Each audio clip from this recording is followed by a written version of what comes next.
my gob, it's time for another album review. And I want to talk about Motörhead's album, Rock and Roll. It's the 8th studio album, and it was released in August of 1987. And it was the last album on the GWR label, as more legal issues embroiled the band with yet another label. And this album only reached 34 in the UK album charts, with 34 is really good, but not for Motörhead. You know, because Rock and Roll was the worst performing of all Motörhead top 40 chart hits. And it would see the return of the classic lineup drummer, Filthy Animal Taylor. Lemmy would say about the album, he said, with Pete gone, we gave Phil Taylor his job back. And it was a mistake in retrospect. Things weren't the same, and I should have known they wouldn't be. Rock and Roll is a fair album, but it isn't one of our best. Our biggest mistake was choosing Gary Bidmead to produce it.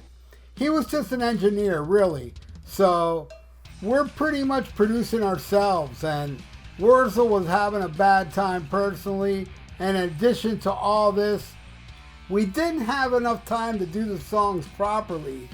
And when that happens, you're pretty much wasting your time. As with the previous two albums, it was not a commercial success. Even though Lemmy had appeared in a comedy film by the same name as the single and the soundtrack to Eat the Rich, it continued the downward momentum of the band into the late 80s. With no original release until 1991, when they made the 1916 album.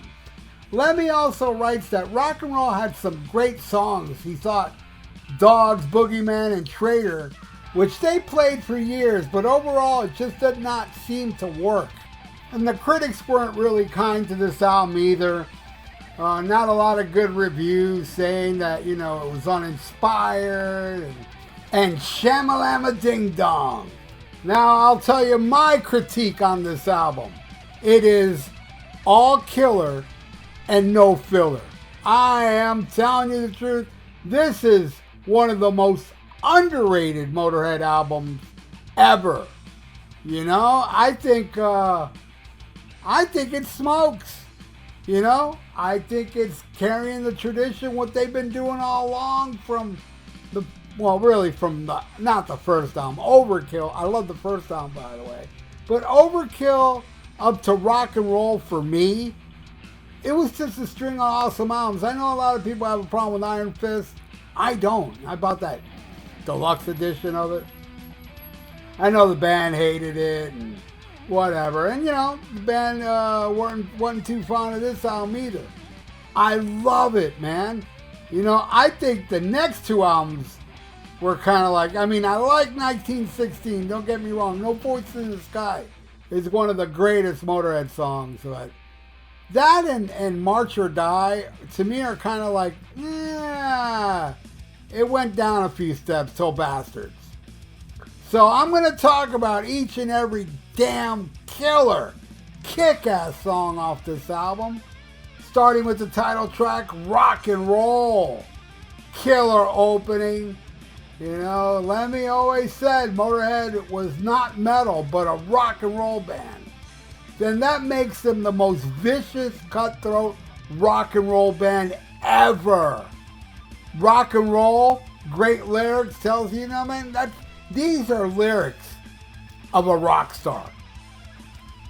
Make no mistake, kids, Lemmy was a rock star, and he lived like a rock star. He did all the things rock stars do. Hey, man, he died because of the way he lived. But he was happy living it, man. And Rock and Roll was a testimony to Lemmy's life in lyrics and in song, because the song smokes. All right, then we go to the next one, Eat the Rich, which I own that movie, by the way. I have it on DVD. You know who makes a cameo in that movie is Paul McCartney and Bill Wyman. It's one of those wacky British comedies.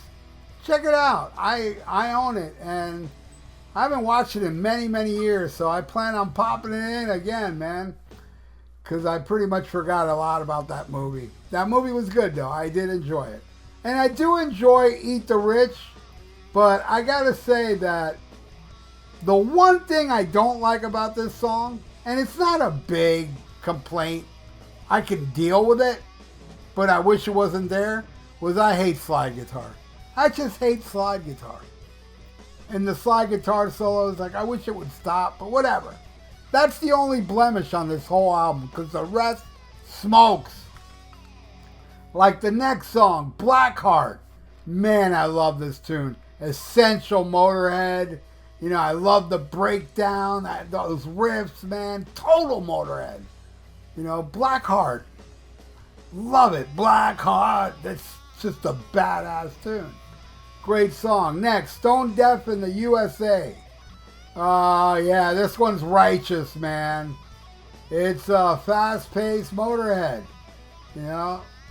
And this was right when Lemmy was about to move from the UK to LA, and you can tell he loved the US. It shows in the lyrics. This song smokes. I absolutely love it. Now, the studio they were recording in was owned by Michael Palin from Monty Python. And when the band found out about it, they invited Palin to come down and do some, you know, some spoken word on the album. And Palin showed up dressed up in a 1940s cricketer outfit with a V-neck sweater and his hair all brushed to one side. And Palin walked in saying, "Hello, what sort of thing are we going to do now?" And Lemmy said, "Well, you know, the meaning of life." There was this speech that began, "Oh Lord," and Palin replied, "Give me some cathedral," and went in and recorded the "Oh Lord, look down upon these people from Motörhead" speech, which is hilarious. So that spoken word is at the end of Stone Deaf in the USA. It's not a separate track or anything. They just tacked it on that the end of that song, and then that is the end of side one, and then you flip the album over and it starts with this killer song called The Wolf. It's a faster paced tune, you know. It's one of the most crushing songs on this album. It's relentless, you know, and it kills. It's a killer tune. I love The Wolf. It cranks. And then that goes into another fast song, Traitor, which is a snotty song with attitude. You know, it's a song about a backstabbing traitor. Killer lyrics, killer song. One of my favorites on here, and I was lucky to see them play this live twice. I saw it on the Rock and Roll Tour when they opened for Slayer, and then I saw it when they headlined the Button South. On the 1916 tour, Traitor was still in the set list. Awesome tune. All right, next song. Dogs. Oh yeah, this song rules. Mid-tempo rockin' tune.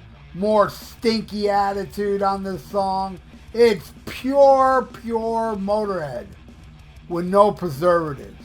It's got that hook. It's just so real, man. Dogs rules. I love the little echo effect. Awesome stuff. All right, the next one. All For You. And this is as commercial Motörhead can get back then. It is a catchy track, and I actually love this song. But it is very odd on this album. You know, this album's very heavy, relentless, and then there comes this kind of commercial tune that's, you know, it's kind of cute. And for some reason, it fits. It's still Motörhead. So yeah, I love All For You. That shit's fucking rules. All right, the last song is Boogeyman. Now, save the best song for last, man, because this is my favorite song off this album. That real fast bass intro into the fast-paced song. You know, probably made as a filler to finish the album. I don't know. I know this song is killer. Love the lyrics, man. Riding shotgun in a new Trans Am. Slide over for the boogie, man. Ripping riffs. just a killer tune. And that's what ends the album. But there are 2 bonus tracks that came out on a CD remastered version years later. And the first one is Cradle to the Grave, which is an awesome song. It's I've had it forever because I own the soundtrack to Decline of Western Civilization Part 2, where I believe that's the song that opens that album. I know it's the song that opens the movie with the credits and stuff. Just a ripping song. I love the song. And then the last song was Just 'Cause You Got the Power Doesn't Mean You Got the Right. This is, again, a bonus track, but it was on their set list for years. I saw them play this a bunch of times. This was on maybe more than one live album. I know it was on the next live album that came out after Rock and Roll. It's on there. But yeah, this is a studio version, and it's a big middle finger to politicians, this song. I do prefer the live version, but nothing bad with this version. It grinds, it's killer, it's Motörhead. And there are 2 really cool bonus tracks to end the album, but I gotta tell you, man, I don't like bonus tracks. I don't even care they're that good. I'm just so used to my vinyl, my rock and roll vinyl that I bought when it was new, that I had that lineup sign it. Because when I saw the 1916 tour, I took that album with me, and everybody that was on that album signed it. I met Filthy, I met Wurzel, and by the way, when I met Wurzel, he shook my hand so hard, it freaking hurt. I met Phil Campbell, and the classic story, I might have told this story before, but those that missed it, I'm going to repeat it. My first time meeting Lemmy. I met him 2 times, but the first time I met him was, we were waiting behind the Button South, 1916 tour. And we met everybody in Motörhead, and then Lemmy comes out with 2 girls in Daisy Dukes. I'll never forget this. And me and my friends are like, oh my God, there's Lemmy, man. And, I had my album to sign, and I was with a couple friends, and Lemmy, man, came right up to us, talked to us. He could have blown us off because he has 2 chicks he wants to take in the tour bus, But no, he stood there, he signed our autographs, he answered our questions. I told Lemmy, because I saw the very first Motörhead in the United States at the Miami Baseball Stadium. I said, Lemmy, I saw your very first show in the United States at the Miami Baseball Stadium. He goes, no, I was here before with Hawkwind. I was like, yeah, I mean Motörhead, He's like, yeah, I remember that show pretty well, man, our first show in the U.S. And the weird thing is, I saw the very first show of Motörhead in the U.S., and I saw the very last show of Motörhead in the U.S., which was at the Pompano Theater, amphitheater. But they ended up doing like a European tour after that. But that was the last date of the U.S. run, after the Motörhead cruise. And so, yeah, I got to see the first and last show and many in between. I saw Motörhead once own every band at Ozfest when they headlined the second stage. It was unbelievable. But anyway, going back to the Lemmy story, where we're talking to him, and then my friend Paul, he said, "Hey Lemmy, Zam Gopal rules, Season of the Witch," and that's like some band that Lemmy was in the '60s and stuff, and he didn't seem to like it much because when Paul said that to him, he put out his hand to everybody. He didn't even answer him. He put out his hand to everybody like, goodbye. Like, all right, nice to meet you guys. Like, he didn't want nothing to do with that. And that's my Lemmy story, man. Lemmy, rest in peace. It broke my heart when Filthy died. And then Lemmy, I was reading how Lemmy was really hurt over Filthy's death. And 1 month later, Lemmy was gone. Anyway, that is my review of this very underrated Motörhead album. But aren't all Motörhead albums underrated? Seriously. But I'm talking to us Motörhead fans. Everybody will point at Another Perfect Day, Overkill. Rightfully so, great album. But man, rock and roll is like, nobody talks about that. I think it's an awesome, all killer, no filler album. That's how I feel. How do you all feel? Leave it in the comments below. What do you feel about the rock and roll album? I'd like to know your thoughts on it. And everybody out there, I hope you are subscribed to my channel. If you're not, please subscribe to my channel and ring the little notification bell. And if you are subscribed to my channel, please check to see if you're still subscribed, because people say they're getting unsubscribed for no reason. And that blows, man. Anyway, thank you so much for watching my Motörhead rock and roll review. You all rule, and please stay frosty. Listen to Black Sabbath and smack 'em a gob.